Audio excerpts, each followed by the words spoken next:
എല്ലാവർക്കും നമസ്കാരം. പ്രസാദ് വൈദ്യർ, കരിന്തറ മാന്ത്രിക വൈദ്യമഠം. ഇന്ന് പറയുന്നത് എന്താണെന്ന് വെച്ചാൽ, ഏതൊരു സാധാരണക്കാരെയും ഏറ്റവും വലിയൊരു ഭീഷണിയാണ് മറ്റുള്ള ശത്രുദോഷം.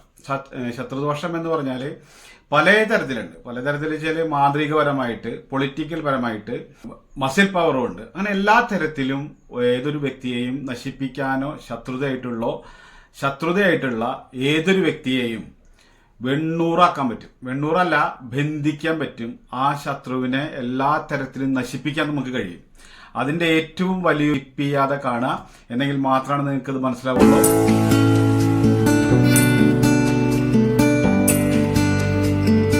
ഇപ്പോ സാധാരണക്കാർക്ക് ഏറ്റവും വലിയൊരു പ്രതിസന്ധി എന്ന് പറയുന്നത് അവരുടെ മറ്റുള്ള വലിയ രീതിയിൽ ജീവിക്കുന്ന ആളുകളുടെയൊക്കെ താഴെ ഒരു ഉയർച്ച ഉണ്ടാവാൻ വേണ്ടി പരിശ്രമിക്കുമ്പോൾ അടിച്ചമർത്തുന്ന ഒരു പരിപാടിയുണ്ട്. എന്നെ ഒരു തരത്തിലും പൊന്തി വരാൻ സമ്മതിക്കില്ല. അപ്പൊ മക്കള് നന്നായി പഠിക്കുക, അതുപോലെ തന്നെ അപ്പോൾ എന്തെങ്കിലും പാരവയ്ക്കും, എന്തെങ്കിലും ജോലിക്ക് പരിശ്രമിച്ചാൽ പാരവയ്ക്കും. അതുപോലെ നമ്മുടെ ജീവിതത്തിൽ നിന്നും, ദൈനംദിനമായിട്ടുള്ള ജീവിതത്തിൽ നിന്നും ഉയർച്ചയിലേക്ക് വരാൻ വേണ്ടി നമ്മൾ കഠിനാധ്വാനം കൊണ്ടും പരിശ്രമം കൊണ്ടൊക്കെ നേടിയെടുത്ത് നമുക്ക് വിജയ ലക്ഷ്യത്തിലേക്ക് എത്താൻ വേണ്ടി പരിശ്രമിക്കുമ്പോഴൊക്കെ എല്ലാ തരത്തിലും മുടക്കുകൾ വരുന്ന ഒരു പ്രശ്നമായിട്ട് ഒരുപാടുണ്ട്. അപ്പോൾ അതിനൊക്കെ നമ്മൾ നേരിടാൻ വേണ്ടി നിന്ന് കഴിഞ്ഞാൽ, അപ്പോൾ പണക്കാരോ അല്ലെങ്കിൽ മസിൽ പവറുള്ള ആൾക്കാരാകുമ്പോൾ അവരുടെ പിന്നിലും ആൾക്കാരുണ്ടായിരിക്കും, നമ്മളെ സഹായിക്കാൻ ആൾക്കാരുണ്ടാവില്ല. അപ്പൊ അങ്ങനെയൊക്കെ വന്നു കഴിഞ്ഞാൽ നമ്മൾ എന്ത് ചെയ്യാൻ പറ്റും? നമുക്ക് നാട്ടിൽ ജീവിക്കുക എന്ന് പറയുന്നത് ഏതൊരാളുടെയും ഒരു അതിമോഹമല്ല. കാരണം വെച്ചാൽ ഒരു ആഗ്രഹമാണ്, അതൊരു അവകാശമാണ്. ഈ അവകാശങ്ങളിൽ നിന്നുകൊണ്ട് തന്നെ മറ്റുള്ള ആളുകളുടെ ശത്രുത ഇല്ലാതെ സമാധാനത്തോടു കൂടി ജീവിക്കുക എന്നുള്ളൊരു മോഹം സഫലമാവണമെങ്കിൽ നമുക്കെതിരെ പ്രവർത്തിക്കുന്നവരെ ഒതുക്കന്നെ വേണ്ടി വരും. ഈ ഒതുക്കാൻ വേണ്ടിയിട്ട് നമ്മൾ ആരെയും ഉപദ്രവിക്കാൻ പോയിട്ടോ ഒന്നുമല്ല, പക്ഷെ നമ്മളെ ആ വ്യക്തിയുടെ അല്ലെങ്കിൽ ഓരോ വ്യക്തികളുടെയും നല്ല നടപ്പിലേക്ക് വരുമ്പോൾ ഉണ്ടാകുന്ന കുനിറ്റ്, കുശുമ്പ് എന്നൊക്കെയാണ്. അപ്പം മറ്റുള്ള ആൾക്കാരുടെ ഒരു മാനസികാവസ്ഥ എന്ന് പറഞ്ഞു കഴിഞ്ഞാൽ, ഏതൊരാളും നമ്മളെക്കാൾ മുകളിലേക്ക് വരരുത്, ഒക്കെ താഴേക്ക് വരണം, താഴെ നിൽക്കാൻ പാടുള്ളൂ എന്നുള്ളൊരു ആഗ്രഹക്കാരുണ്ട്. എന്നാലാണ് അവരെ പിന്നാലെ നമ്മൾ നടക്കുള്ളൂ. അപ്പൊ അതിന് വേണ്ടിയിട്ടുള്ള ഒരു മോഹണത്. അപ്പൊ അങ്ങനെ വരുമ്പോൾ എന്താണെന്ന് വെച്ചാൽ, സാധാരണ നമ്മളെ മക്കളാണെന്നുവെച്ചാൽ പഠിച്ച് നല്ല ജോലിക്ക് ശ്രമിച്ചു കഴിഞ്ഞാൽ അവിടെയും കെണിവെക്കും. അങ്ങനെ എവിടെയും നമുക്ക് ശത്രുത പാരയായിട്ട് വന്നു കഴിഞ്ഞാൽ ഈ ശത്രുവിൻ്റെതായ ആ ശത്രുവിനെ നമുക്ക് നേരിടാൻ പറ്റാത്തവരും കൂടി ആയിരിക്കും. അവർക്ക് മസിൽ പവർ ഉണ്ടായിരിക്കും, സാമ്പത്തിക പവർ ഉണ്ടായിരിക്കും, പൊളിറ്റിക്കലായിട്ട് പവർ ഉണ്ടായിരിക്കും. അങ്ങനെ എല്ലാ തരത്തിലും അവർ നമ്മളെക്കാൾ ബലവാനാണ്. അതുകൊണ്ട് അവരുടെ ശത്രുതയെ നമുക്ക് ഒരു തരത്തിലും നേരിടാൻ കഴിയൂല. അങ്ങനെ വന്നു കഴിഞ്ഞാൽ എന്ത് വേണം? നമ്മുടെ ദിഗംബരം പറഞ്ഞതുപോലെ ഇതിനൊക്കെ നേരിടാൻ നമ്മളെപ്പോലുള്ള ആളുകളാണ് അതിനൊക്കെ പരിശ്രമിക്കുക, അതിന് സഹായിക്കുക. അതിനാണ് മന്ത്രവാദം എന്നുള്ളതും. അങ്ങനെയൊക്കെ ഉള്ളിടത്താണ് നമുക്ക് ഈ മന്ത്രവാദത്തിന്റെയും അതുപോലെ തന്നെ ഈ മന്ത്രപ്രയോഗത്തിന്റെയൊക്കെ ആവശ്യം. അപ്പൊ അത് വന്നു കഴിഞ്ഞാൽ നമുക്ക് സാമ്പത്തികമായിട്ട് ചെലവും ചുരുങ്ങിയതും സ്വന്തമായിട്ട് തന്നെ നമുക്ക് നേരിടാനുള്ള ഒരു മന്ത്രപ്രയോഗ വിധിയാണ് ഈ പറഞ്ഞത്. അത് വളരെ സിമ്പിൾ. കാരണം നല്ലൊരു കരിങ്കല്ല് എടുക്കുക, കഴുകി വൃത്തിയാക്കുക, കൈ പിടിച്ചിട്ട് നമ്മൾ ഈ പറഞ്ഞ മന്ത്രം നമ്മൾ 1008 പ്രാവശ്യം ജപിക്കുക. 1008 പ്രാവശ്യം ജപിക്കുമ്പോൾ നമുക്കെതിരായിട്ട് പ്രവർത്തിക്കുന്നത് നമ്മുടെ വീടിന്റെ പരിസരത്തുള്ള ആൾക്കാരാവുമല്ലോ. ഏതെങ്കിലും നാട്ടിലുള്ള ആളുകളൊക്കെ നമുക്കെതിരായിട്ട് പ്രവർത്തിച്ചു എന്ന് കരുതിയിട്ട്, അല്ലെങ്കിൽ കുറ്റം പറഞ്ഞു, പാര വെച്ചു എന്ന് പറഞ്ഞിട്ടൊന്നും നമുക്കൊരു കുഴപ്പമില്ല. കാരണം തൊട്ടടുത്തുള്ള ആൾക്കാരാണ് നമുക്ക് കെണി വെക്കുമ്പോഴാണ് നമുക്കിതൊക്കെ ബാധിക്കുള്ളൂ. അപ്പൊ ശത്രുക്കൾ ലോകത്ത് ആരും ശത്രുക്കളില്ലാതെയൊന്നും ആർക്കും ജീവിക്കാൻ പറ്റില്ല. കാരണം അത് പ്രകൃതിയുടെ തന്നെ ഒരു നിലനിൽപ്പാണ്. കാരണം അങ്ങോട്ടും ഇങ്ങോട്ടും പാലും കെണിയൊക്കെ ഉണ്ടെങ്കിൽ തന്നെയാണ് കയറ്റിറക്കങ്ങൾ അതൊക്കെ വന്നെങ്കിൽ മാത്രം തന്നെയാണ് ഒരു നിലനിൽപ്പുള്ളൂ. പക്ഷെ തൊട്ടടുത്തുള്ള ആൾക്കാരെ നമുക്ക് നിത്യേന ഉണ്ടാവുന്ന ഒരു ശത്രു ഉപദ്രവ പ്രയോഗം കൊണ്ട് തന്നെ നമുക്ക് കരകയറാൻ പറ്റാതെ അല്ലെങ്കിൽ ഉയർച്ചയിലേക്ക് വരാൻ പറ്റാതെ നിൽക്കുമ്പോൾ അത് ഒതുക്കേണ്ടത് നമ്മുടെയും കൂടി ഒരു ആവശ്യമാണ്. അത് നേരിടാൻ വേണ്ടിയിട്ട് കഴിയാത്തവർക്ക് വേണ്ടിയിട്ട് ഉള്ളതാണ് ഈ പ്രയോഗം. മന്ത്രവാദത്തിലൂടെ നമുക്ക് നശിപ്പിക്കാൻ കഴിയും. ഈ നശിപ്പിക്കാൻ എന്ന് പറയുന്നത് ആ വ്യക്തി ഏത് തരത്തിലാണോ നമ്മളെ നശിപ്പിക്കുന്നത് ആ തരത്തിലൊക്കെ അയാളുടെ വീട്ടിൽ തന്നെ നാശം വരും. നമ്മളെ മക്കളെ അയാൾ നശിപ്പിക്കാൻ ശ്രമിച്ചോ അയാളുടെ മക്കൾ നശിക്കും. നമ്മളെ കർമ്മത്തെ നശിപ്പിക്കാൻ ശ്രമിച്ചോ അയാളുടെ കുടുംബം നശിക്കും.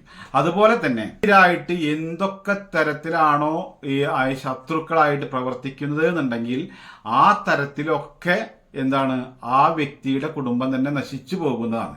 അതാണ് ഇതിന്റെ ഏറ്റവും വലിയൊരു പ്രത്യേകത. അതിന് നമ്മൾ ചെയ്യുന്ന ഒരു ഇതാണ്, ഈ നല്ലൊരു കരിങ്കല്ല് എടുത്ത് കഴുകി വൃത്തിയാക്കിയിട്ട് നമ്മൾ എന്ത് വേണം, അത് നല്ലതുപോലെ കുളിച്ചിട്ട് നിലവിളക്കൊക്കെ കത്തിച്ച് വെച്ചിട്ട് അതിന്റെ മുന്നിൽ ഇരുന്നിട്ട് ഈ മന്ത്രം ജപിക്കുക. 1008 പ്രാവശ്യം 1000 പ്രാവശ്യം ജപിക്കുക. ജപിച്ചു കഴിഞ്ഞിട്ട് ഈ ശത്രുവിന്റെ വീട്ടിലേക്ക് എറിയുക. ഇത് ആഴ്ചയിൽ ഒരു ദിവസം വെച്ച് ചെയ്യുക, 7 ദിവസം. അത് എറിയുന്നത് അവരുടെ വീടിലേക്ക്, അവരുടെ പറമ്പിലോ അവരുടെ മുറ്റത്തേക്ക് എറിഞ്ഞാൽ മതി. അപ്പൊ ഈ നാശം എന്ന് പറയുന്നത് അയാളുടെ വീട്ടിലേക്ക് ആകെ നശിച്ചുകൊണ്ടിരിക്കുക അവര്. അപ്പോൾ ഇതിന്റെ ഒരു കാര്യം പ്രത്യേകം പറഞ്ഞുതരാം. നമുക്കെതിരെ പ്രവർത്തിക്കുന്നവർക്ക് വേണ്ടി മാത്രമേ ചെയ്യാൻ പാടുള്ളൂ. കാരണം വെറുതെ അപ്പുറത്ത് നല്ലപോലെ ജീവിക്കുന്ന ഒരാൾ നശിക്കാൻ വേണ്ടി നമ്മൾ ഈ പ്രയോഗം ചെയ്ത് നശിപ്പിക്കാൻ ശ്രമിച്ചാൽ വിപരീത ഫലമാണ്, നമ്മൾ നശിക്കും. അതാണ് ഇതിന്റെ ഏറ്റവും വലിയ കാര്യം. ഉദ്ദേശ ശുദ്ധി ഉണ്ടായിരിക്കണം എന്ന് നിർബന്ധമുണ്ട്. കാരണം ഈ മന്ത്രപ്രയോഗങ്ങളൊക്കെ ചെയ്യും, എന്താണ്, ഈ മന്ത്രവാദം കൂടുതലായിട്ട് നടക്കുന്ന ആൾക്കാർക്കൊക്കെ എന്താന്ന് വെച്ചാല് മറ്റുള്ളവർ നന്നാവണത് കണ്ടുകൂടാണ്ട് ചെയ്യാൻ വേണ്ടി നടക്കുന്നവരാണ് ഒരുവിധ ആൾക്കാരൊക്കെ. അങ്ങനെ ചെയ്യുമ്പോൾ എന്താ ഉണ്ടാവുക, സ്വയം നശിക്കുന്നുണ്ട്. സ്വയം നമ്മുടെ കുടുംബം നശിച്ചുകൊണ്ടിരിക്കുകയാണ്. അതാണ് ഇതിന്റെ മറ്റൊരു സംഭവം. ഞാൻ എടുത്തു പറയുകയാണ്, ഒരു വ്യക്തിയെ കൊണ്ട് തലങ്ങും വിലങ്ങും നമ്മളിലേക്കും നമ്മുടെ കുടുംബത്തിലേക്കും ഉണ്ടാകുന്ന നാശത്തിനും പതനത്തിനും നിന്നും കരകയറാൻ വേണ്ടിയിട്ടുള്ള പ്രതിവിധിയാണിത്. പക്ഷെ വെറുതെ നല്ലപോലെ ജീവിക്കുന്ന ഒരാൾക്കാരെ പാര വെക്കാൻ പോയി കഴിഞ്ഞാൽ ഇതിന്റെ തിരിച്ചടി നമുക്ക് തന്നെയാണ് വരിക. അത് നമ്മൾ എന്ത് തരത്തിലാണ് അയാൾക്ക് എറിഞ്ഞ്, അപ്പൊ എല്ലാ തരത്തിലും നമ്മുടെ കുടുംബം വെണ്ണൂറാവും, നശിക്കും, നാരായണക്കല്ലാവും എന്നുള്ളത് ഓർത്തുകൊണ്ട് ഈ പരിപാടി ചെയ്യാൻ ശ്രമിക്കുക. കാരണം ഒരു പ്രതിവിധി കേട്ട് കഴിഞ്ഞാൽ, ഇപ്പൊ ഒരു കത്തി ഉണ്ടെങ്കിൽ അത് ആളെ കൊല്ലാൻ ഉപയോഗിക്കാം, മറ്റു 100, 1000 ഗുണമുള്ള കാര്യങ്ങളുണ്ട്. അപ്പൊ അതുപോലെ തന്നെ ഈ മന്ത്രപ്രയോഗത്തിന്റെ ആവശ്യം ഋഷീശ്വരന്മാരും യോഗീശ്വരന്മാരൊക്കെ കണ്ടെത്തിയിട്ടും ഇതൊക്കെ നമ്മളെ ഋഷീശ്വരന്മാർ പറഞ്ഞു തന്നിട്ടുള്ളതൊക്കെ എന്തിനാന്ന് വെച്ചാല്, ഇത് മറ്റുള്ളവരെ അവനെ നേരിടാൻ ദുർബലരായിട്ടുള്ള ആളുകൾക്ക് കഴിയില്ല. അപ്പൊ അവർക്കെതിരെ ഈ ദുർബലരായിട്ടുള്ള ആൾക്കാരുടെ ശക്തിയാണ് മന്ത്രവാദം. കാരണം മന്ത്രപ്രയോഗം. കാരണം എന്താണെന്ന് വെച്ചാൽ മറ്റുള്ള ഒരു തരത്തിലും നമുക്കിപ്പോൾ നേടിയെടുക്കാൻ പറ്റാതെ, നേരിടാൻ പറ്റാതെ നിൽക്കുന്നവരെ നമുക്ക് മന്ത്രപ്രയോഗത്തിലൂടെ നേടിയെടുക്കാൻ അല്ലെങ്കിൽ നേരിടാൻ കഴിയുമെന്നുള്ളതാണ്. അപ്പോൾ ആ ഒരു സാധനത്തെ നമ്മൾ ദുർവിനിയോഗം ചെയ്തു കഴിഞ്ഞാൽ 8-ാം കട്ടിയല്ല 8-ന്റെ അല്ല 16-ന്റെ പണി കിട്ടും എന്ന് നമ്മൾ മനസ്സിലാക്കിക്കൊണ്ട് വേണം ഇതിന് ചെയ്യാൻ വേണ്ടി തയ്യാറാവുക.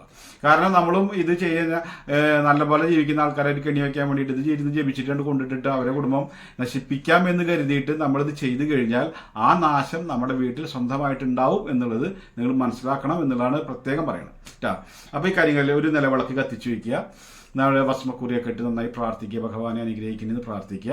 പ്രാർത്ഥിച്ചതിന് ശേഷം നല്ലൊരു കരിങ്കല്ല് എടുക്കുക. അത്ര വലിയ ഇതല്ല, ഒരു മെറ്റൽ പോലത്തെ ഒരു കല്ലെടുക്കുക, എടുത്ത് നന്നായി പ്രാർത്ഥിക്കുക. അത് കയ്യെ പിടിച്ചുകൊണ്ടാണ് നമ്മളിത് ചെല്ലേണ്ടത്. ഇത് പിടിക്കുന്ന സമയത്ത് കഴുകി കഴിഞ്ഞാൽ ഇത് ഭസ്മത്തിൽ പുരട്ടണം. നമ്മളിപ്പോൾ സാധാരണ കുറി തൊടുന്ന ഭസ്മം ഉണ്ടല്ലോ, ഈ ഭസ്മത്തിലൊന്ന് ഉരുട്ടിയതിന് ശേഷം വേണം ഇത് കയ്യിൽ പിടിക്കുക. ഈ കയ്യിൽ പിടിച്ചിട്ടാണ് ഈ മന്ത്രം ജപിക്കുക. മന്ത്രം 1000 പ്രാവശ്യമാണ് ജപിക്കേണ്ടത്. ജപിച്ചു കഴിഞ്ഞാൽ ത്രിസന്ധ്യ നേരത്ത്, കാരണം വെച്ചാൽ പകലും അല്ല രാത്രിയും അല്ലാത്ത നേരത്താണ് ഇത് എറിയേണ്ടത്. ഇനി അഥവാ പകൽ ഒരിക്കലും ആവാൻ പാടില്ല. ഒരു 6:30 കഴിഞ്ഞ് 7:30യുടെ ഉള്ളിലാണ് ഇത് അവരെ വീട്ടിലേക്ക് എറിയേണ്ടത്. എറിയുന്ന സമയത്ത് ഏതാണ്ട് മുറ്റത്തേക്കെങ്കിലും ഈ കല്ലെത്തണം. കാരണം ഒരു 1.5 ഏക്കർ നീളമുള്ള ഏതാണ്ട് ഒരു 1 കിലോമീറ്റർ അകലെ എന്നിട്ട് ഒരു എറിഞ്ഞിട്ട് എവിടെയെങ്കിലും ചെന്ന് വീണിട്ട് കാര്യമില്ല. ആ വീടിന്റെ ഒരു മുറ്റത്തേക്കെങ്കിലും എത്തണം ഈ സാധനം. എത്തിക്കഴിഞ്ഞിട്ട് ആയി കഴിഞ്ഞാൽ അവരുടെ വീട്ടിൽ ഈ പൈശാചികത നിറയും. എന്താ കാരണം, അവരുടെ മനസ്സുകൊണ്ട് നമുക്കായിട്ട് എന്തിനൊക്കെ ശത്രുത ഉണ്ടോ അതൊക്കെ, ആ ശത്രുതയൊക്കെ അവർക്ക് തന്നെ ശത്രുതയായി വരും എന്നുള്ളതാണ് ഇതിന്റെ മറ്റൊരു പ്രത്യേകത. കാരണം അവരുടെ മനസ്സിന്റെ വിപരീത ഫലം അവർക്ക് ഉണ്ടാക്കി കൊടുക്കുക എന്നുള്ളതാണ്. ആ ഒരു മന്ത്രപ്രയോഗത്തിന്റെ ആവശ്യകത എന്ന് പറയുന്നത് അത്യാവശ്യമായിട്ടുള്ള ഒരുപാട് പേരുണ്ട്.